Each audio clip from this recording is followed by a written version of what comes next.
and Bencard. Bencard is playing as the Beastmen, and Whamboozled is playing as the Tomb Kings. Should be an interesting fight. Definitely an interesting fight.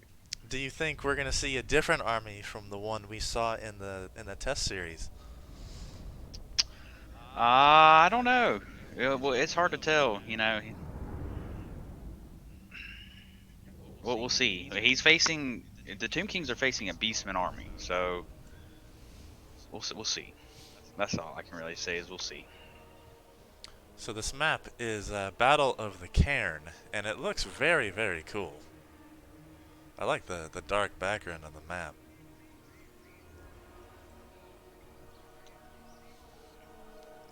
Okay, so here we go with the Well, Tomb King side. He's bringing Arcan the Black, Tomb Prince, and a Casket of Souls.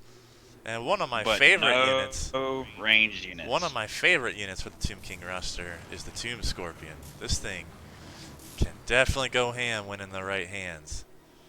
Alright, so he has some Tomb Guard, a Tomb Guard with halberds, and some Skelly Warriors. Not a whole lot of ranged units, which is surprising because the Beastmen do carry a lot of cavalry units.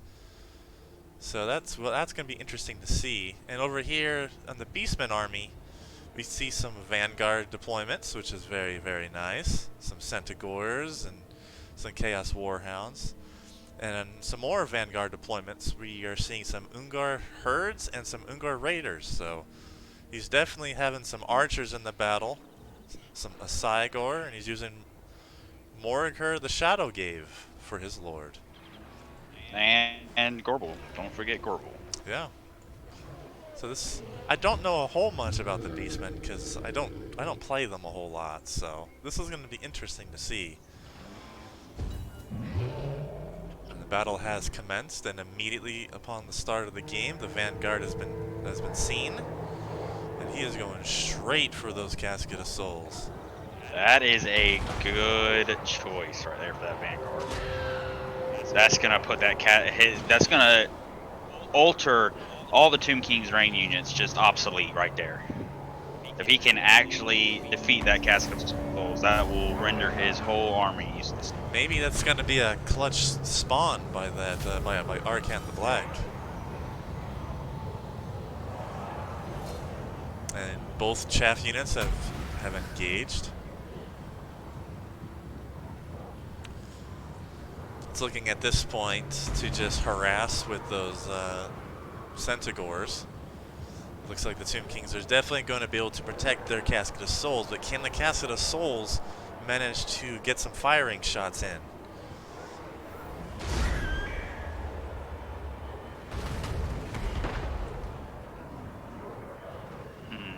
Some Skelly Warriors engaging Morgar. I think now it's shown when Boozled is regretting the fact that he did not bring any other ranged units to this battle. I do believe it would help him tremendously. Yeah, definitely. The Tomb Kings have a lot of good ranged options. It's surprising he didn't take any against a cavalry-focused faction, which is very interesting to see. That's Bencard Cygor here letting two cavalry units sit in the back behind this army. He's probably looking for targets to go ahead and exploit. There's not a whole lot of good targets for them, but this Cygor has no pressure and is just tearing the skeletons up by those rocks.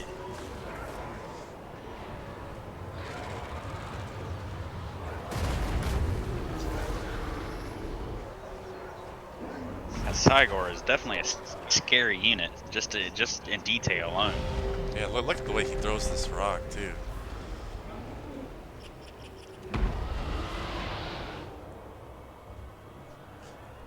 It looks like some of the Beastmen warriors on the right flank is collapsing a little bit under the supreme pressure of a full melee Tomb King army.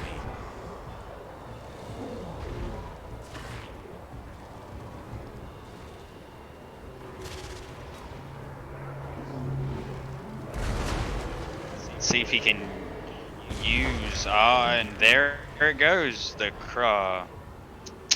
His artillery has been It was just a summon. killed. So the Beastman can summon. It can summon a Cygor. Correct. Yes.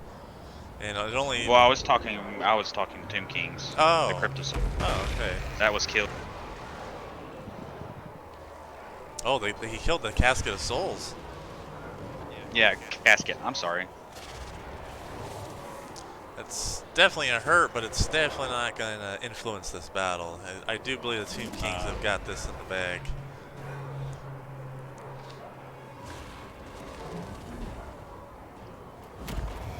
The army numbers at the start was huge, outnumbering the Beastmen by over 2 to 1. So.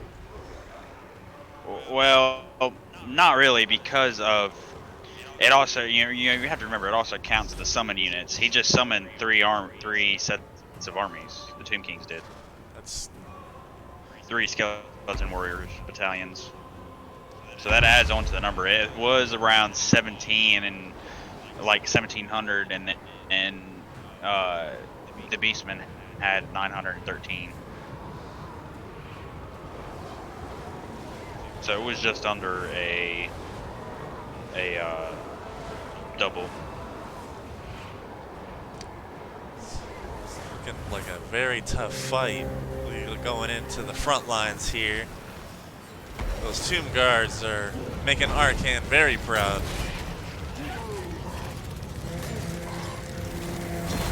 At this point, it's just sheer numbers. Yeah, that is true. The numbers is a huge factor in this game.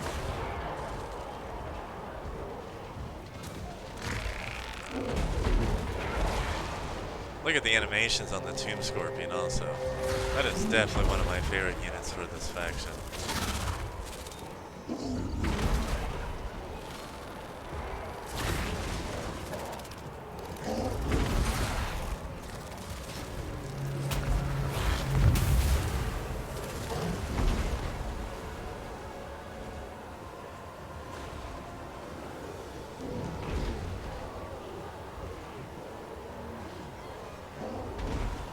This battle is a slugfest.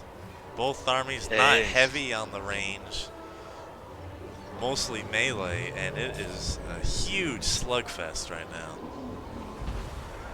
It is.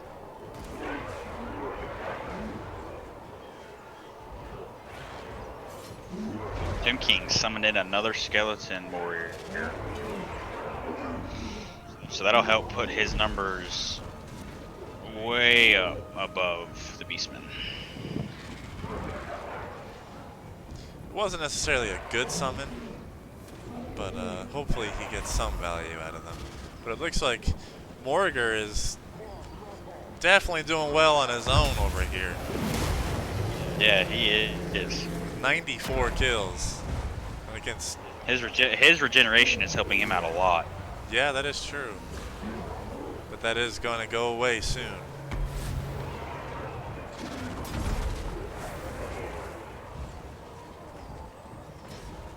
And not a whole lot of value coming from the archers. Only 25 and 14 kills apiece.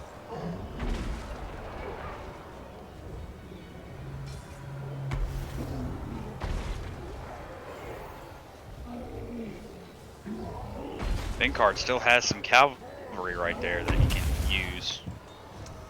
Yeah, but I don't think it's going to influence much of the fight. No.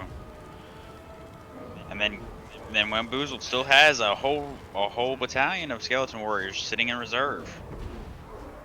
He's still waiting. He must be waiting for him when he absolutely needs them the most. Could be, but that's not a huge blunder, but it could be in future battles.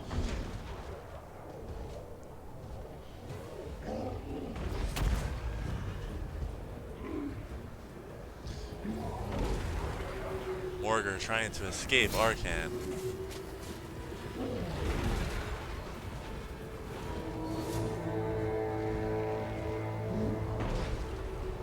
That Tomb Scorpion is causing havoc in the He's doing Beastmen, work.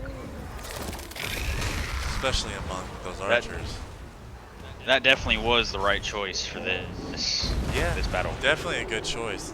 Tomb Scorpion, even if it fights units that counters it, can do some considerable damage because of the animations that units have. It can hit people with its tail, with its claws. It can dig under the ground and come up from underneath another unit.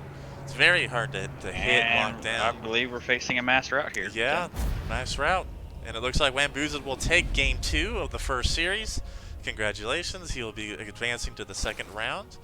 And we'll see in future battles who he plays against. Thank you very much, everyone.